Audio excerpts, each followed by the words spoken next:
अस्सलाम वालेकुम नाजरीन, इस एपिसोड के आगाज में आप देखेंगे कि उलझन खातून बावर्ची खाने में खाना तैयार कर रही होती है और जरकुतै की यादों में डूबी हुई होती है और कहती है कि बहुत हो गया, जिंदगी बहुत मुख्तसर है, आज मैं जरकुतै से कह ही दूंगी। इसके अलावा मैं उसके बच्चों का भी ख्याल रखूंगी और उसके लिए खाना डालने लग जाती है और फिर उसे ख्याल आता है कि अगर उसने मुझे बेशर्म समझा तो, और फिर कहती है नहीं नहीं, मोहब्बत में कैसी शर्म, हरगिज नहीं, मैं उसे आज बता ही दूंगी। हाँ जरकुतै, मैं तुमसे मोहब्बत करती हूँ। और खाना लाकर दस्तरखान पर रख देती है कि थोड़ी ही देर बाद जरकुतै वहाँ से गुजरता है तो उसे खाने की खुशबू आती है तो वो कहता है कि मुझे भूख लगी है और बावर्ची खाने में आकर खाने के दस्तरखान पर बैठ जाता है, लेकिन उसके कान बंद होने की वजह से उसे कुछ भी सुन नहीं रहा होता और खाना खाने लग जाता है। किसी दौरान उलझन खातून बाहर निकलती है और कहती है जरकुतै, और फिर जरकुतै के पास आकर बैठ जाती है और कहती है खाओ जरकुतै खाओ।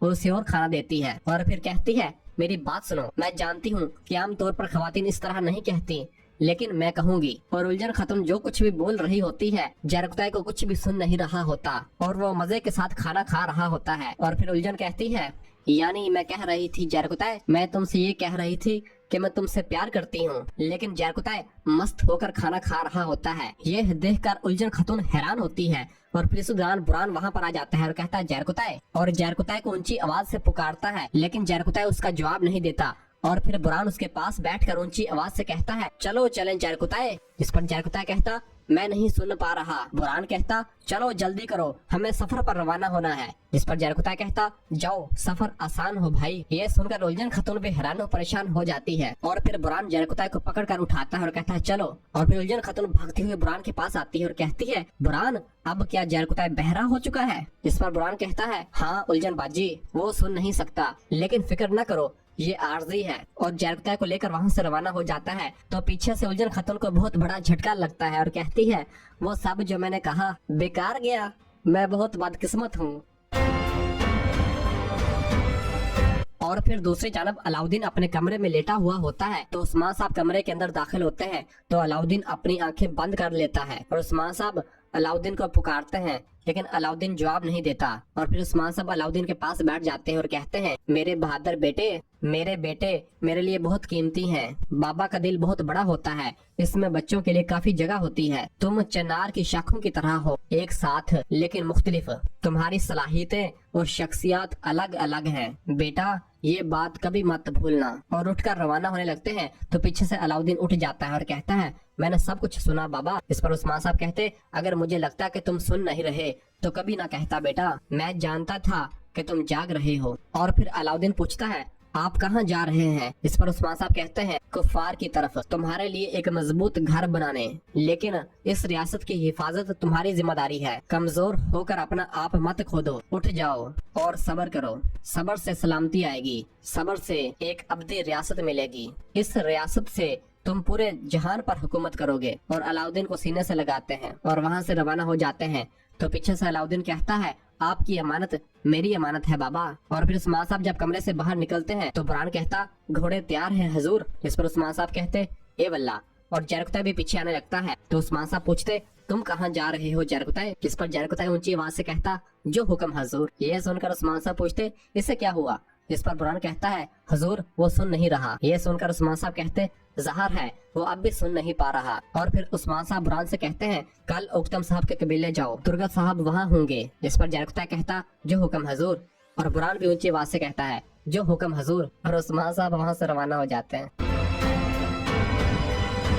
और फिर दूसरी जानब उक्तम साहब के सरदारी खेमे में सब लोग खाने की मेज पर बैठे होते हैं, लेकिन खाना खा नहीं रहे होते। उक्तम साहब कहते हैं अल्लाह किसी को ऐसी आजमाइश में न डाले, भुगतान लगना कितना मुश्किल है। इस पर बेंगे खातून कहती उन्होंने हमारा सुकून तबाह कर दिया, वो हमारा वक्त मुश्किल बना रहे हैं, ताहम मायूसी किसी चीज का हल नहीं। उक्तम साहब बिल्कुल नहीं।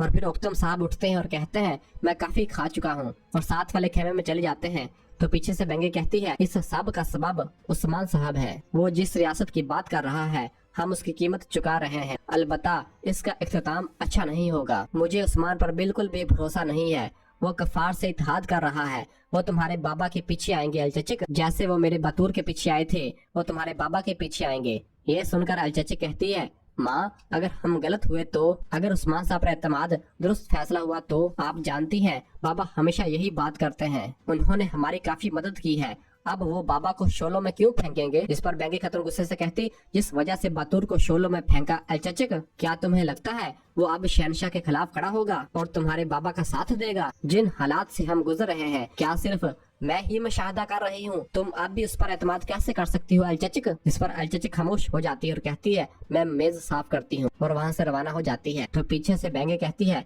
लेकिन मैं क्या करना है अच्छी तरह जानती हूँ। और फिर दूसरे खेमे में तुर्गत साहब के पास कोतान आता है और एक पैगाम लाता है और कहता है, उस्मान साहब ने ये पैगाम भेजा है। तुर्गत साहब जब उस पैगाम को पढ़ते हैं तो परेशान हो जाते हैं और कहते हैं कि उस्मान साहब कल नहीं आ रहे। वो कह रहे हैं कि हमें उक्तम साहब को कांता कोजिनोस के हाथों में नहीं छोड़ना, खैरियत होगी इंशाल्लाह। और फिर अगले सुबह उस्मान साहब और कुमराल अब्दाल कस्तंतिनिया पहुंच चुके होते हैं और उस्मान साहब एक रास्ता दिखाते हुए कहते हैं, हम इस रास्ते से दुश्मन की तरफ बढ़ेंगे। यह देखकर कुमराल अब्दाल हैरान होता है और फिर उस्मान साहब पूछते, आपको डर लग रहा है कुमराल अब्दाल? इस पर कुमराल कहता, क्या आपको लगता है कि आपके आसपास बुज़दिल घूमते हैं उस्मान साहब? सारे साल तक और मैं कई बार इस तरह कफार की सरजमीनों पर गए, ताहम उस्मान साहब किसी भी जगह ऐसा मुशाहिदा नहीं किया। इस पर उस्मान साहब कहते हैं, खूबसूरत लोग बेखबर हैं, हमारे इकदामात इनकी तवज्जो हासिल करेंगे। और फिर उस्मान साहब और कुमराल अब्दाल उस खुफिया रास्ते के जरिए अंदर की जानब रवाना हो जाते हैं। और फिर इधर येनी शहर में शेख ऐदब अली साहब के पास उरहान, अलाउद्दीन और दरवेश बैठे होते हैं। दुर्सन फकी कहते हैं, हालात सख्त है मेरे शेख, इंसान नफ्स और शैतान का असीर बन चुका है, भाई भाई से हसद करता है। इस पर ऐदब अली साहब कहते हैं, तुम्हारी हसद की बात से मुझे यूसुफ अलैहिस्सलाम का कुएं में फेंके जाना याद आया दुर्सन फकी। ये सुनकर दुर्सन फकी कहते हैं, हसद ने इस खूबसूरत नबी को नहीं छोड़ा तो हम क्या चीजें हैं? जिस पर ऐदब अली साहब कहते हैं, यूसुफ अलैहिस्सलाम के भाइयों को शैतान ने बहकाया, बहुत बुरी तरह बहकाया गया। हजरत याकूब अलैहिस्सलाम को हजरत यूसुफ अलैहिस्सलाम से ऐसी मोहब्बत थी कि उनके भाइयों को उनसे बुग़्ज़ था और वो हसद करते थे। हालात इतने कशीदा थे कि उन्होंने अपने भाई को कत्ल करने का भी सोचा और उन्होंने कोशिश भी की। उन्होंने इस खूबसूरत चेहरे वाले इंसान को जाकर कुएं में फेंक दिया। वो इसकी खून आलूदा कमीज अपने बाबा हजरत याकूब अलैहिस्सलाम के पास लाए। उन्होंने कहा, यूसुफ अलैहिस्सलाम को भेड़िया खा गया है, और यूसुफ अलैहिस्सलाम नहीं रहे थे। उन्होंने कहा कि मर गए। जिस लम्हे हजरत याकूब अलैहिस्सलाम ने वो खून आलूद कमीज अपने हाथ में ली तो वो फौरन समझ गए यूसुफ अलैहिस्सलाम के भाई झूठ घड़ रहे थे। इस दिन के बाद रोने और दर्द की वजह से हजरत याकूब अलैहिस्सलाम की आंखों की बिनाई चली गई। उन्होंने कहा कि अगर यूसुफ अलैहिस्सलाम नहीं तो इनकी आंखों की कोई जरूरत नहीं। उनके भाइयों ने अपने बाबा की इस कदर मोहब्बत पर हसद किया और यूसुफ अलैहिस्सलाम को कुएं में फेंक दिया, लेकिन उनके बाबा ने बदतरीन मसाइब का सामना किया। उनका हसद इतना बड़ा था कि इसने इन्हें हकीकत बयान करने से रोक दिया और यूसुफ अलैहिस्सलाम इस कुएं से निकलने में कामयाब हो गए। वो गुलाम बन गए, उन पर तोहमत लगाई गई, इसे एक जिंदान में कैद कर दिया गया, लेकिन उन्होंने हमेशा याकूब अलैहिस्सलाम को अपने दिल में जिंदा रखा। यूसुफ अलैहिस्सलाम जिंदान से निकले और मिस्र के वाली बन गए। एक दिन यूसुफ अलैहिस्सलाम के भाई जिन्होंने इन्हें कुएं में फेंक दिया था उनके पास आए। यूसुफ अलैहिस्सलाम ने इन्हें पहचान लिया। उन्होंने इन सब का सामना किया, लेकिन उन्होंने एक लम्हे के लिए भी भाइयों को हकीर नहीं समझा। इस खूबसूरत इंसान को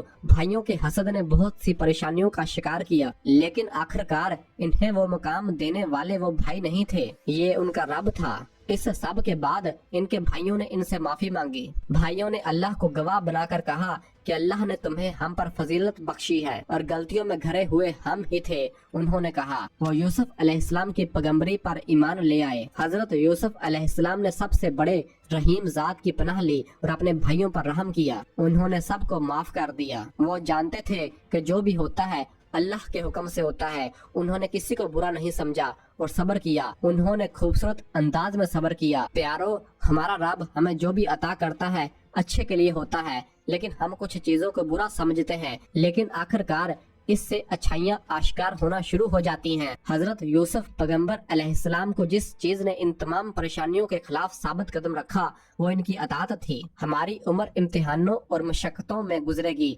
आपको ये मालूम होना चाहिए, लेकिन हर इम्तिहान के बाद अनबिया और रसूलों के किस्सों का मुतालिया करोगे और सबक हासिल करोगे। हजरत यूसुफ पैगंबर अलैहिस्सलाम ने अपने भाइयों को माफ कर दिया जिन्होंने इन्हें कुएं में फेंक दिया था। इसलिए कभी भी किसी ऐसे इंसान का दिल न तोड़ो जो खुलूसे दिल से आपसे जुड़ने की कोशिश करे। हमें इन्हें माफ करना चाहिए। अल्लाह की आयतें रसूलों के किस्से और हमारे प्यारे नबी सल्लल्लाहु अलैहि वसल्लम की अहादीस शरीफ हमेशा हमारे लिए मशले राह रहे। इस पर साहब कहते हैं आमीन। और फिर अदब अली साहब कहते हैं प्यारो, आपने आज का किस्सा सुना जिस पर उरहान और अलाउद्दीन खुश होते हैं और एक दूसरे की जानब देखते हैं।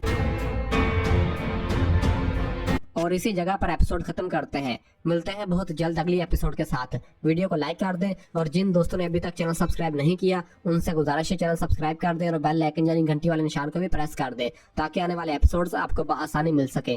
दुआओं में याद रखें। अल्लाह हाफिज।